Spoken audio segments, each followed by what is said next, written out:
जय श्री कृष्णा। साल भर में पुत्रदा एकादशी का व्रत 2 बार रखा जाता है, पहला श्रावण मास में और दूसरा पौष मास में। लेकिन इन सब में भी सावन मास में पड़ने वाली पुत्रदा एकादशी सबसे महत्वपूर्ण होती है। तो चलिए आज के वीडियो में हम जानेंगे कि साल 2025 में पुत्रदा एकादशी का व्रत कब रखा जाएगा, व्रत का पारण कब किया जाएगा और इस बार एकादशी पर भद्रा भी लग रही है।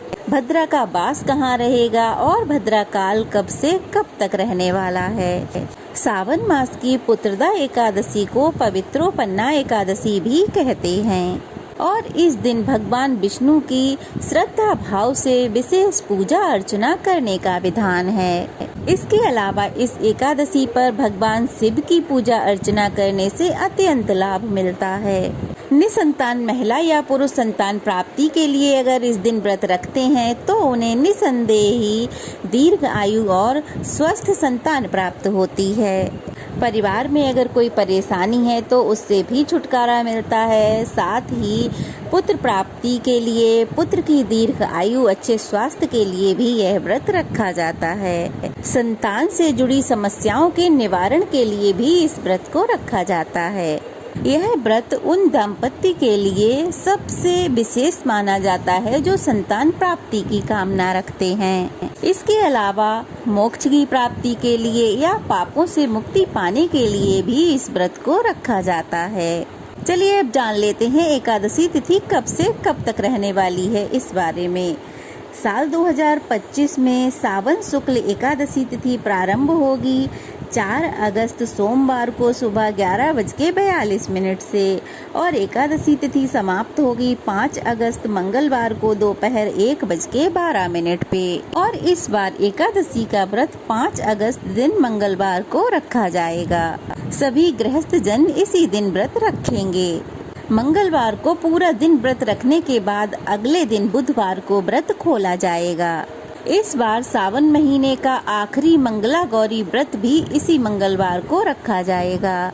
तो ऐसे में आप दोनों व्रत एक साथ रख सकते हैं। मंगलवार के दिन ब्रह्म मुहूर्त रहेगा सुबह 4:27 से 5:15 तक। इस दिन प्रातः काल की पूजा का मुहूर्त रहेगा सुबह 4:41 से 5:45 तक और शाम की पूजा का मुहूर्त रहेगा शाम 7:09 से 8:13 तक। राहु काल रहेगा दोपहर 3 बजे से 4:30 बजे तक और इस दिन भद्रा लगेगी सुबह 5:45 से लेकर दोपहर के 1:12 तक रहने वाली है। सुबह 11:23 तक भद्रा का वास स्वर्ग लोक में रहेगा। 11:23 से 1:12 तक भद्रा का वास पाताल लोक में रहेगा। अब क्योंकि भद्रा का वास स्वर्ग लोक में और पाताल लोक में रहेगा तो इस बार भी पूजा पाठ के लिए भद्रा काल कोई भी हमें दिक्कत नहीं देगा। हम पूजा पाठ बड़े आराम से कर सकते हैं। द्वादशी तिथि रहेगी 6 अगस्त दिन बुधवार को।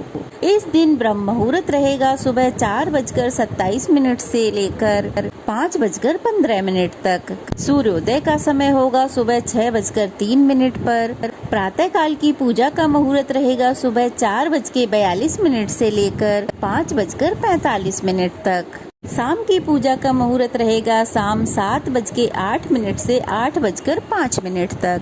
राहु काल दोपहर 12 बजे से 1:30 बजे तक रहेगा और इस बार हरिवासर का समय 5 अगस्त दिन मंगलवार को शाम 6:30 बजे तक समाप्त हो जाएगा। हरिवासर के समय आप भगवान के मंत्रों का जाप, पूजा पाठ, भजन कीर्तन कर सकते हैं।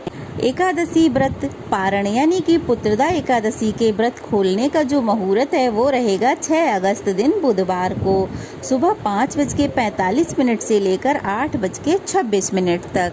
ध्यान रखिएगा द्वादशी तिथि 6 अगस्त को दोपहर 2 बजे तक समाप्त हो जाएगी। इसलिए व्रत का पारण आपको शुभ मुहूर्त में ही कर लेना चाहिए। इस दिन संतान प्राप्ति के लिए या संतान से जुड़ी कोई कामना है उसकी पूर्ति के लिए गोपाल मंत्र का जाप भी अवश्य करना चाहिए। चलिए अब जान लेते हैं संतान गोपाल मंत्र क्या है, ध्यान पूर्वक सुनिएगा। देवकी सुत गोविंद वासुदेव जगतपते देहि में तनयम कृष्णम त्वामहम शरणम गता। इस मंत्र के साथ ही आप भगवान विष्णु को, लड्डू गोपाल जी को माखन मिश्री का भोग लगाएं, जिसमें तुलसी पत्र अवश्य होना चाहिए। अपनी मनोकामना पूर्ति के लिए उनसे सच्चे मन से प्रार्थना करें, उनके लिए इस दिन नई पोशाक पहनाएं और कोई खेल खिलौना भी लेकर आएं। लड्डू गोपाल से सच्चे मन से प्रार्थना करें और उनके चरण छूकर उनका आशीर्वाद प्राप्त करें।